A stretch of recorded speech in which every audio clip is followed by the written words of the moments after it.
आज मैं आपको एक ऐसे जालिम बाप की कहानी सुनाने जा रहा हूं जिसने अपनी ही मासूम बेटी को वक्त से पहले जवान करने के लिए खतरनाक इंजेक्शन लगाने शुरू किए ताकि वह जल्दी जवान हो जाए और वह उसे अपनी हराम कमाई का जरिया बना सके। यह मासूम बच्ची खुद नहीं जानती थी कि उसके जिस्म में इतनी तेजी से तब्दीलियां क्यों आ रही हैं, लेकिन मोहल्ले वाले हैरान थे। इतनी कम उम्र में इतनी बड़ी और खूबसूरत कैसे हो गई? जब यह बच्ची जवान हो गई तो उसके जालिम बाप ने उसके साथ ऐसा काम किया जो कोई दुश्मन भी ना करे। आखिर क्या था इस जालिम का अंजाम? क्या यह मासूम बच्ची अपने खौफनाक मुकद्दर से बच पाई? यह सब जानने के लिए वीडियो को आखिर तक देखें। नर्स के हाथ में एक रोती हुई बच्ची थी। नर्स ने बच्ची को की तरफ बढ़ाया और सादिक ने तुरंत बच्ची को अपने सीने से लगा लिया और धड़े मार मार कर रोने लगा। उसके दिल में गम के साथ गुस्सा भी था। अब मैं क्या करूंगा? एक बच्ची को पालना आसान नहीं है। मैं मजदूरी करूं या इसका ख्याल रखूं? यह सोचते हुए वह अस्पताल से बाहर निकला और उसके रिश्तेदारों ने उसे तसल्ली दी। उसकी बीवी की तदफीन कर दी गई और सादिक ने अपनी बेटी आलिया को अपनी बहन रजिया के हवाले कर दिया, कहते हुए, यह बच्ची यतीम हो गई है, तुम ही इसका ख्याल रख सकती हो। सादिक ने जब अपनी बहन के सामने नन्ही बच्ची को रखा तो उसकी बहन ने नफरत से मुंह फेर लिया और गुस्से में बोली, यह कितनी मनहूस है, पैदा होते ही अपनी माँ को खा गई।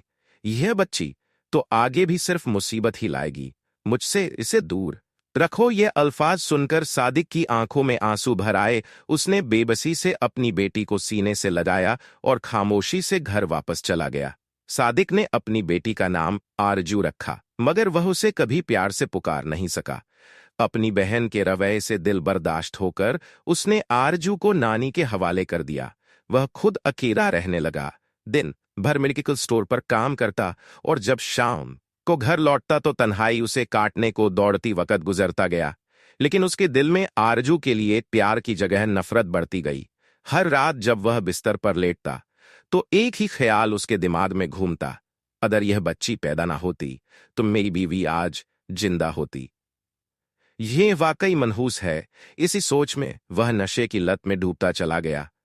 शुरुआत में थोड़ा बहुत पीता, उसकी जिंदगी का हिस्सा बन गया। अब उसकी हालत यह हो गई थी कि वह काम पर जाना छोड़ चुका था। दिन रात नशे में चारपाई पर पड़ा रहता। दूसरी तरफ आरजू नानी की गोद में पल रही थी। उसे यह पता भी नहीं था कि उसका बाप उसे ही अपनी बदनसीबी की वजह मानता है। लेकिन जब वह 13 साल की हुई तो नानी का भी साया उसके सिर से उठ गया। अब उसके पास और कोई सहारा नहीं था। मजबूर होकर वह अपने बाप के पास लौट आई, मगर इन 13 सालों में उसने अपने बाप को हमेशा खुद से दूर ही पाया था। एक दिन उसने हिम्मत करके पूछ लिया, बाबा, आप मुझसे इतने रूठे हुए क्यों रहते हैं? मैंने क्या गलती की है? सादिक ने कोई जवाब नहीं दिया, बस खाली नजरों से उसे देखा और करवट बदल ली। वह उस वक्त भी नशे में धुत था। आरजू हर रोज उससे के काम पर नहीं जाएंगे तो हम खाएंगे कहां से, मगर सादिक को जैसे कोई परवाह ही नहीं थी। एक दिन आरजू की तबीयत अचानक खराब हो गई। उसका चेहरा लाल हो गया, आंखों में जलन थी और उसे तेज बुखार था। वह कांपती हुई अपने बाप के पास आई और रोते हुए बोली, बाबा, मुझे बहुत ज्यादा बुखार है, मेरी तबीयत बहुत खराब हो रही है।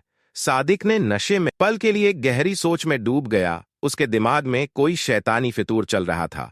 कुछ पल बाद वह हल्की आवाज में बोला, बेटी, तुम फिक्र मत करो। वह तेजी से उसी मेडिकल स्टोर पर पहुंचा जहां वह पहले काम करता था और वहां से एक खास किस्म का इंजेक्शन खरीदकर घर वापस आ गया।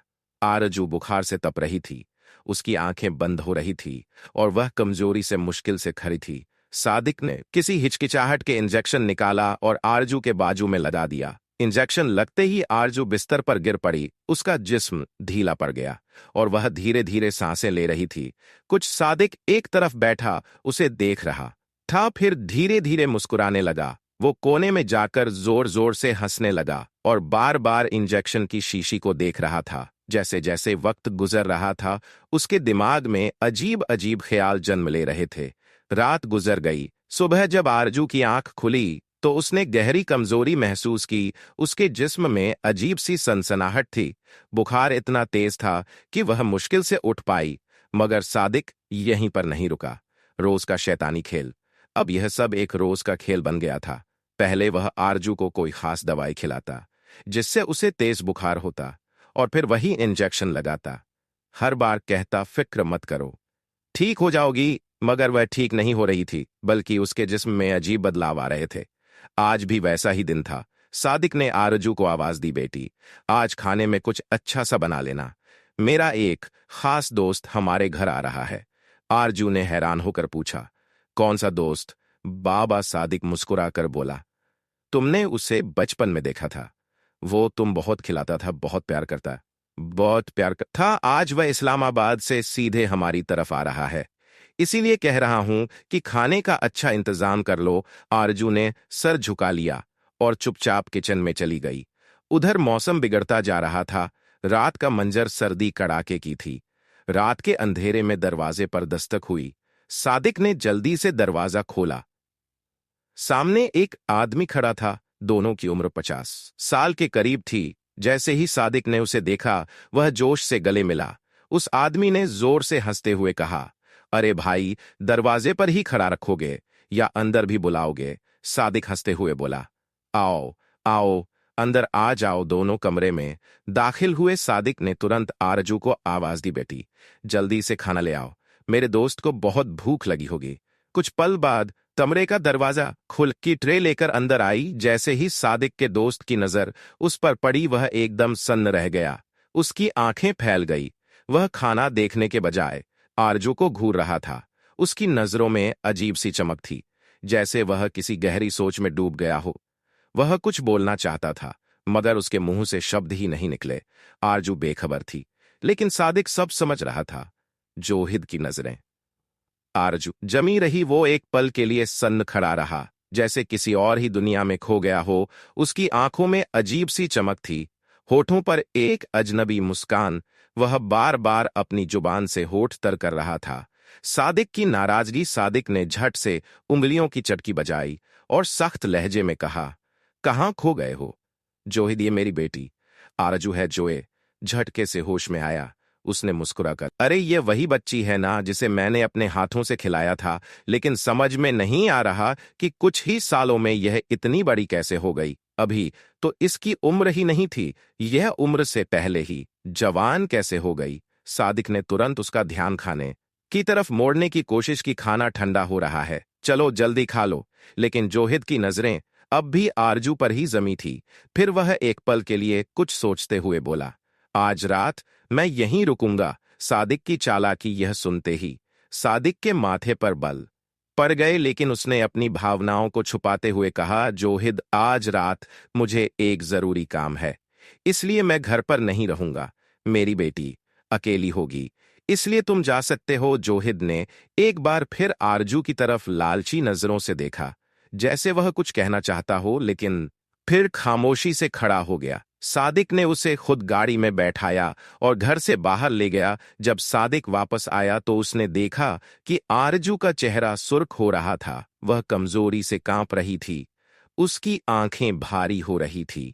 अब्बा, मैंने आपसे कहा था ना कि मुझे बहुत ज्यादा बुखार हो रहा है। क्या आप मेरी दवाई लेकर आए हैं? आरजू ने टूटे हुए लहजे में मुश्किल से कहा। सादिक ने एक मक्कार मुस्कान के साथ कहा, हाँ हाँ बेटी, तुम्हें तो पता है मैं तुम्हारी दवा लाने में देर नहीं करता। मैं तुम्हारे लिए इंजेक्शन ले आया हूं, चलो लगवा लो, सुबह तक तुम्हारा बुखार बिल्कुल ठीक हो जाएगा। उसके चेहरे पर वही पुरानी मुस्कान थी जिसमें एक अजीब सी चालाकी छुपी थी। आरजू बेबस थी। आरजू चुपचाप अंदर गई और बिस्तर पर बैठ गई। सादिक ने उसके बाजू की आस्तीन ऊपर की ओर चतुराई से इंजेक्शन लगा दिया। आरजू कुछ देर तक बाजू को मलती रही, दर्द सहती रही, लेकिन फिर धीरे धीरे उसकी आंखें भारी होने लगी।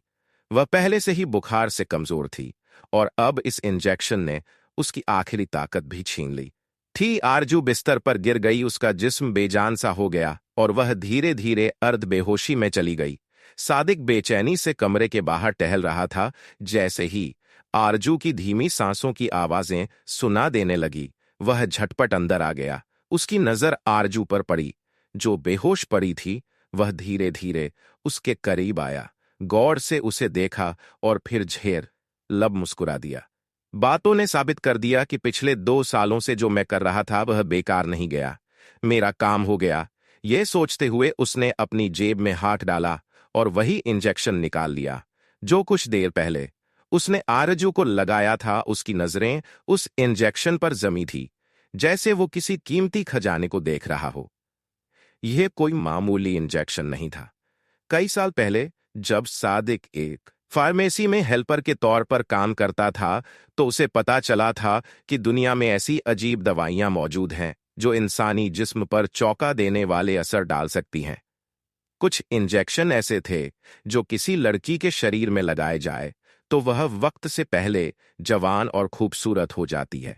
आरजू पर पहला बार 2 साल पहले सादिक ने यही इंजेक्शन आरजू पर आज हर हफ्ते वह छुपकर वह दवा खिलाता जिससे उसे तेज बुखार हो जाता। वह बेचारी दर्द और बुखार की शिद्दत से तड़पती रहती और जब वह अपने बाप से दवा लाने की मिन्नत करती तो सादिक मुस्कुराते हुए वही इंजेक्शन खरीद कर लाता और उसे लगा देता। सुबह तक तुम ठीक हो जाओगी बेटी, वह हमेशा यही कहता। और आरजू बेचारी इस पर यकीन कर लेती। आरजू की हालत बिगड़ने लगी। यह खेल लगातार 2 साल तक चलता रहा। अब आरजू खुद हैरान थी कि आखिर उसके जिस्म में इतनी तेजी से बदलाव क्यों आ रहे हैं। उसका चेहरा, उसकी त्वचा, उसका पूरा जिस्म, सब कुछ अजीब तरीके से बदल रहा था, मगर वह कुछ समझने से कासिर थी। सादिक ने बड़ी सावधानी से इंजेक्शन को फेंक दिया ताकि कोई सबूत न बचे। फिर वह ऐसे चैन से सो गया जैसे कुछ हुआ ही ना हो। अगली सुबह जब आरजू जागी तो उसने अजीब सा दर्द महसूस किया। वह कमजोरी से निढाल थी, मगर फिर भी खुद को संभालते हुए नाश्ते की तैयारी करने लगी। एक औरत की दस्तक, अभी वह चूल्हे पर रोटियां डाल ही रही थी कि बाहर से खाला बल्कि की आवाज आई। आरजू बेटी, जरा थोड़ी सी चीनी देना, हमारा राशन खत्म हो चुका है। आरजू ने खामोशी से चीनी का डिब्बा खोला और चम्मच से चीनी निकालकर के लिए डालने लगी। खाला बल्कि उसे गहरी नजरों से देख रही थी। आरजू, तू तो दिन बदन खूबसूरत होती जा रही है, जरा अपने कद काठी तो देख। तेरा बाप तो तुझे कुछ खिलाता भी नहीं, फिर भी तेरा जिस्म रोज बरोज निखरता जा रहा है। एक मेरी मिलिहा है, वो तेरी हम उम्र है। तुम दोनों एक ही दिन पैदा हुई थी, लेकिन वह तो अब भी छोटी सी बच्ची लगती है। और तू जाने कैसे वक्त से पहले जवान हो गई। खाला बल्कि इसकी आंखों में हैरानी थी, जैसे वह किसी गहरी सोच में डूबी हो। आरजू की उलझन। आरजू अंदर ही अंदर चिढ़ने लगी। यह सवाल वह अक्सर ही दोहरा थी और हर बार आरजू को यही उलझन होती कि वह क्या जवाब दे। उसे खुद भी नहीं मालूम था कि उसके जिस्म में इतनी तेजी से बदलाव क्यों आ रहे हैं। वह अपनी उम्र से कई साल बड़ी लगने लगी है। उसने बिना कुछ बोले चीनी की प्याली खाला बल्कि के हाथ में थमाई और अंदर चली गई। कुछ देर तक खाला बल्कि वहीं खड़ी बातें करती रही, फिर अपने घर लौट गई। घर में खामोशी थी। सादिक अब भी रात के नशे में धुत पड़ा था। उसकी हल्की हल्की खर्राटों की आवाज पूरे कमरे में गूंज रही थी। आरजू इधर उधर घूमती रही, लेकिन उसका दिल बेचैन था। उसने किचन में जाकर सामान देखा। आटा खत्म हो चुका था, चावल खत्म हो चुके थे, चीनी जो अभी दी थी वह भी आखिरी थी। घर में कुछ भी बचा नहीं था। आरजू की मजबूरी, उसके पास पैसे भी नहीं थे कि बाजार जाकर कुछ खरीद सके। वह काफी देर तक टालते रही, सोचती रही कि शायद कुछ और इंतजाम हो जाए, लेकिन आखिरकार उसका हौसला टूट। वह सादिक के पास चली आई। उसने धीरे से उसका कंधा हिलाया। अब्बा, सादिक का गुस्सा। सादिक हड़बड़ा कर उठ बैठा, जैसे कोई कयामत आ गई हो। क्या हुआ, क्यों जगा रही हो? सुबह सुबह कितनी बार कहा है कि मुझे नींद से मत उठाया करो। जब मैं जल्दी उठता हूं तो मेरी तबीयत खराब हो जाती है। मुझे जल्दी मत उठाया करो। वह गुस्से से बड़बड़ा लगा, फिर बेजार से बोला, बिल्कुल की तरह है, तू उसे भी यही पड़ी रहती थी कि मैं सुबह सुबह जागकर कामकाज पर निकल जाऊं। 12 बजे से पहले कोई बाजार नहीं खुलता, मुझे मत जगाया करो। आरजू का सब्र टूट गया। आरजू ने धीमे लहजे में कहा, अगर आप इसी तरह सोते रहे तो खाने के लिए पैसे कहां से आएंगे? 1 महीना हो गया मजदूरी का काम छोड़े हुए। अब अगर सुबह सवेरे उठकर कहीं जाओगे तो कोई काम भी मिलेगा? सादिक, जो नशे की निम्न गनदगी में था, अचानक चौंक कर उठ बैठा। उसने लाल आंखों से आरजू को घूरा और गुस्से से बोला, मुझसे नहीं होती यह मजदूरी। मैं अपना कारोबार करूंगा। सारा दिन मजदूरी करके शाम को सिर्फ हज मिलता है। इससे तो दिन का खाना भी पूरा नहीं होता। वह बड़बड़ा रहा, हाथ झटक कर चारपाई से उठा और कमरे में इधर उधर चक्कर काट। सादिक अचानक रुक गया, एक लम्हे के लिए सोचा और फिर जल्दी से चादर लपेटकर घर से बाहर निकल गया। उसका रुख रमजान के घर की तरफ था। जैसे ही वह वहां पहुंचा तो देखा कि मोहल्ले के सारे जवारी वहां जमा थे। वह भी खामोशी से उनके बीच जाकर बैठ गया। यह सब पक्के जुवारी थे और सादिक भी इन्हीं का हिस्सा था। हराम कमाई और जुए की लानत उसके पुराने मस्त। वह कभी निकल ना सका। आज तो बड़ी बाजी लगाऊंगा, पूरे महीने का राशन आ जाएगा ताकि कोई काम ना करना पड़े। यह सोचते हुए उसने जुए में हाथ डाल दिया। जेब में कुछ भी नहीं था, इसीलिए उसने अपनी कलाई से घड़ी उतारी और उसे दांव पर लगा दिया। मगर किस्मत ने साथ नहीं दिया। वह बुरी तरह हार गया। सामने बैठे हुए शमशीर ने नशे में धुत हंसते हुए कहा, अब क्या बचा है तेरे पास? अब तो मैं तेरी बेटी को उठाकर ले जा सकता हूं। सादिक ने एक पल सोचा और फिर बेरहमी से सिर हिला दिया। शमशीर का चेहरा खुशी से खिल उठा। वह नशे में झूमता हुआ सादिक के घर की तरफ बढ़ा। घर पहुंचकर उसने दरवाजे पर दस्तक दी, मगर दरवाजा पहले से ही खुला था। कमरे के अंदर आरजू निम बेहोशी में पड़ी थी। बुखार और कमजोरी की शिद्दत से वह होशो हवास खो चुकी थी। शमशीर आगे बढ़ा, झुककर आरजू को उठाया और तेज कदमों से बाहर निकल आया। बाहर उसकी महंगी गाड़ी खड़ी थी। उसने जल्दी से दरवाजा खोला, आरजू को गाड़ी में डाला और गाड़ी स्टार्ट कर दी। सादिक दरवाजे पर खड़ा धुंधली आंखों से यह सब देख रहा था। उसके चेहरे पर एक प्रास आर मुस्कान थी। अपनी आसानी से नहीं शमशीर खान, यह मेरी बरसों की मेहनत है, एवज इसे जाने नहीं दूंगा। सादिक की आंखों में एक शैतानी चमक थी। वो किसी भी कीमत पर ज्यादा पैसे हासिल करना चाहता था। शमशीर खान ने गहरी सांस ली, फिर बेजार से बोला, अच्छा ठीक है, मैं बैंक जाकर रकम का बंदोबस्त करता हूं। उसका रुख बैंक की तरफ था।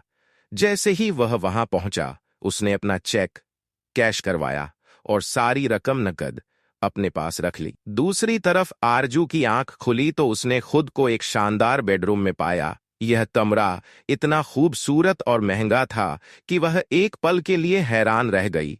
वह बेइख्तियार घबराकर उठ बैठी। ये कहाँ हूं मैं? उसके जहन में झटके से यादें कौंधने लगी। वह याद करने लगी वह बेहोश होने से पहले उसके साथ क्या हुआ था। सादिक शमशीर का उसे पकड़ना और फिर वह इन एक लम्हे के लिए जैसे वक्त थम गया। फिर हकीकत पूरी शिद्दत से उस पर हमलावर हुई। अब्बा ने मेरे साथ यह क्यों किया? उसका दिल चाहा कि वह फूट फूट कर रो दे। मेरे अपने बाप ने मुझे बेच दिया। उसे यकीन नहीं आ रहा था। वह अभी इसी सदमे में थी कि अचानक कमरे का दरवाजा खुला। अंदर शमशीर खान दाखिल हुआ। जैसे ही वह अंदर आया उसने दरवाजा बंद किया और कुंडी भी लगा दी। अब वह भूखी नजरों से आरजू को देख रहा था। आरजू खौफ अजदा हो जाती है। आरजू के जिस्म में ठंडी लहर दौड़ गई। उसके हाथ पैर सुन्न पड़ने लगे और वह थर थर कांपने लगी। नहीं, मुझे जाने दो, मुझे अब्बा के पास जाना है, शमशीर ने जोरदार कह लगाया और आगे बढ़ने लगा। तुम्हारा अब्बा? उसने तंजिया लहजे में कहा। तुम्हारे अब्बा ने खुद तुम्हें मेरे पूरे 2 लाख रुपए में अब तुम्हें कोई बचाने नहीं आएगा। आरजू सदमे में, आरजू की आंखों में आंसू आ गए। ये नहीं हो सकता।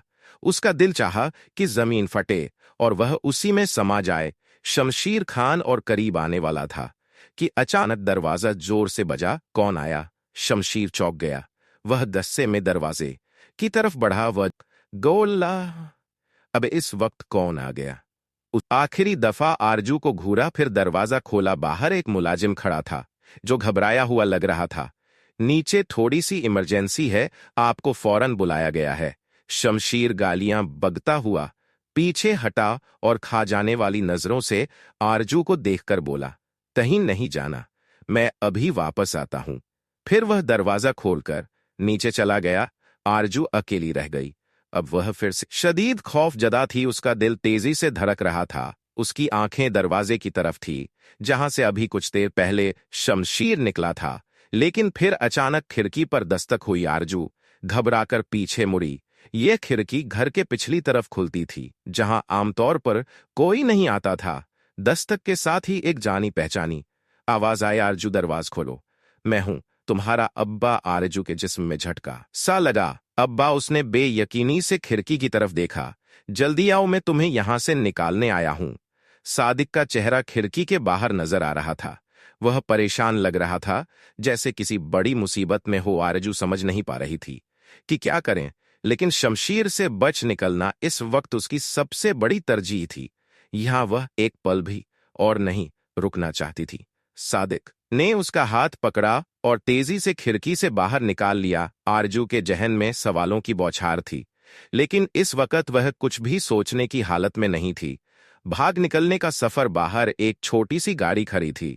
हम कहाँ जा रहे हैं अब्बा? आरजू ने हाते हुए पूछा, लेकिन सादिक ने कोई जवाब नहीं दिया।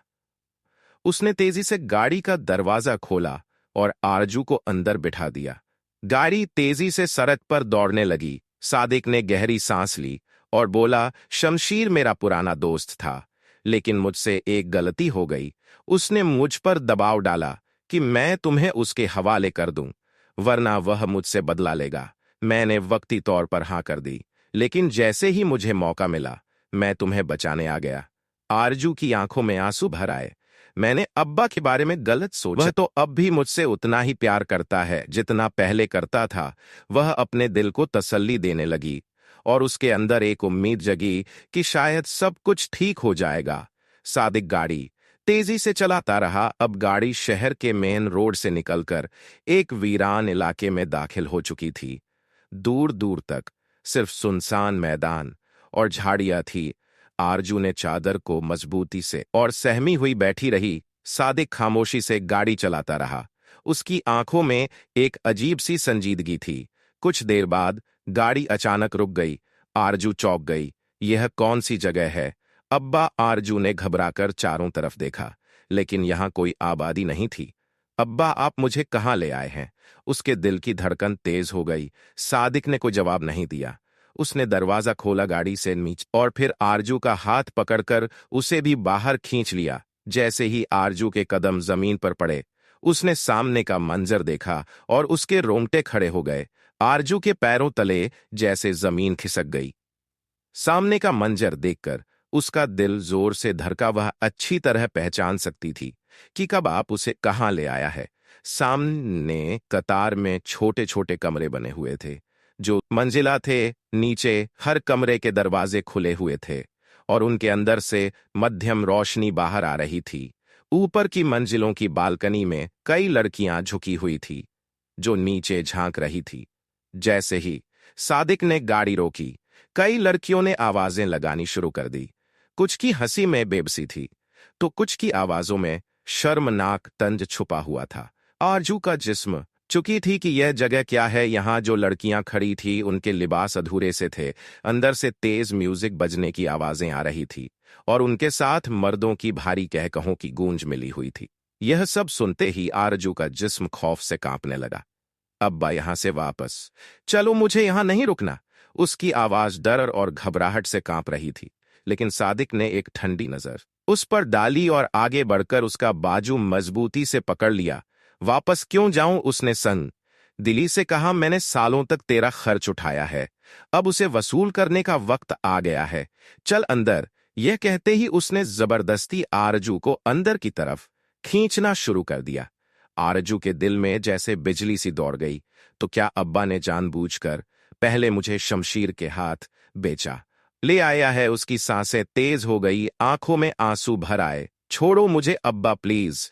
वह पूरी ताकत से अपना बाजू छुड़ाने की कोशिश करने लगी, मगर सादिक जालिम बन चुका था।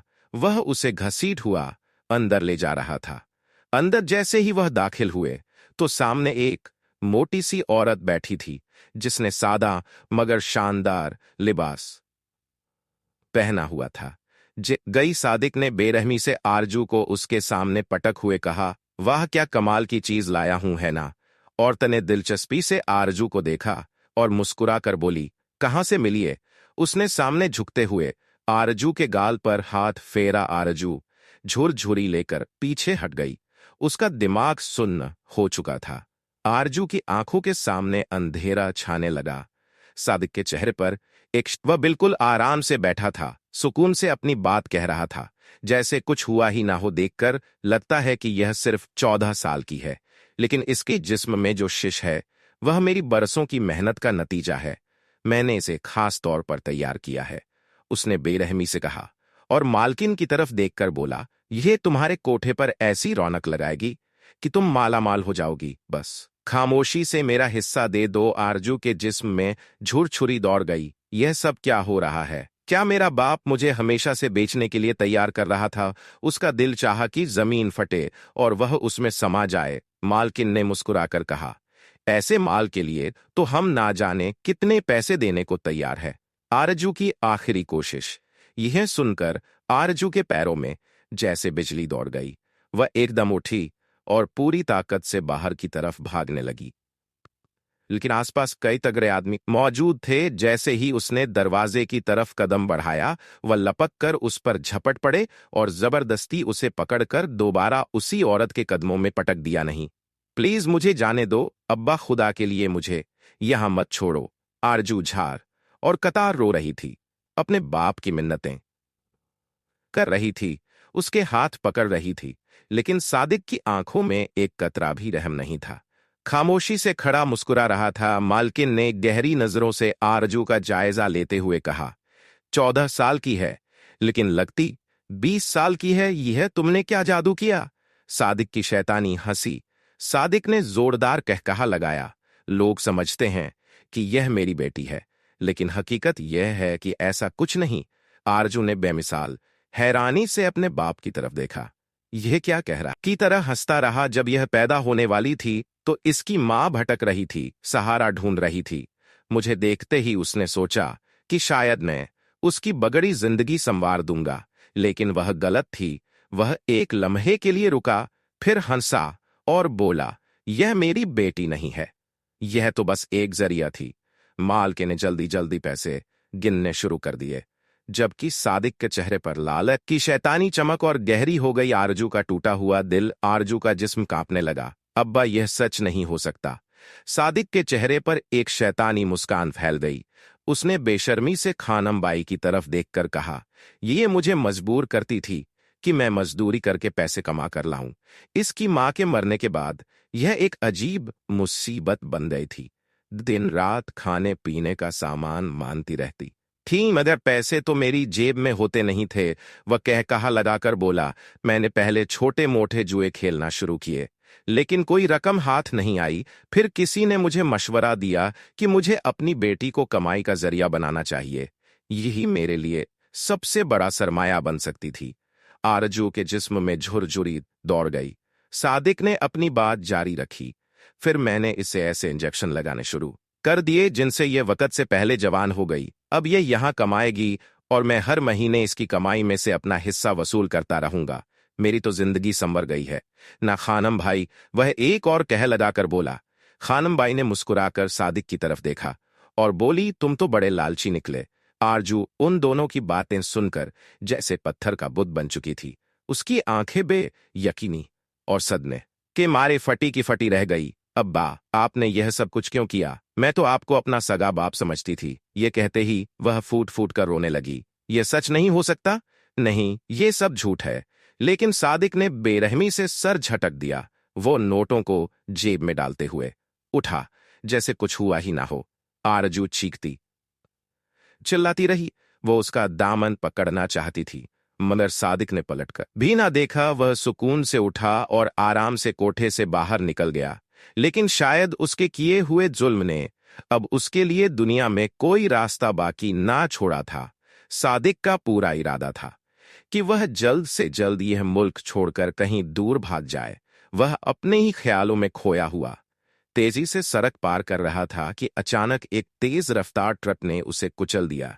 धमाके की आवाज गूंजी। सादिक का जिस्म कई बार उछला और वह बुरी तरह सड़क पर लुढ़क चला गया। लोग इकट्ठा हो गए। उसकी चीखें सुनकर लोग दौड़कर उसके पास जमा हो गए। सादिक की गर्दन टूट चुकी थी, उसके सर से खून बह रहा था। उसने अपनी धुंधली आंखों से आखिरी बार ऊपर देखा और वहीं दम तोड़ दिया। लोगों ने उसकी जेब टटोली, नोटों की गड्डियां निकली, सब हैरा से ला रहा था, लेकिन जिसके हाथ जो लगा उसने लूट लिया। सादिक अपने लालच और हवस के साथ इसी दुनिया में दफन हो गया।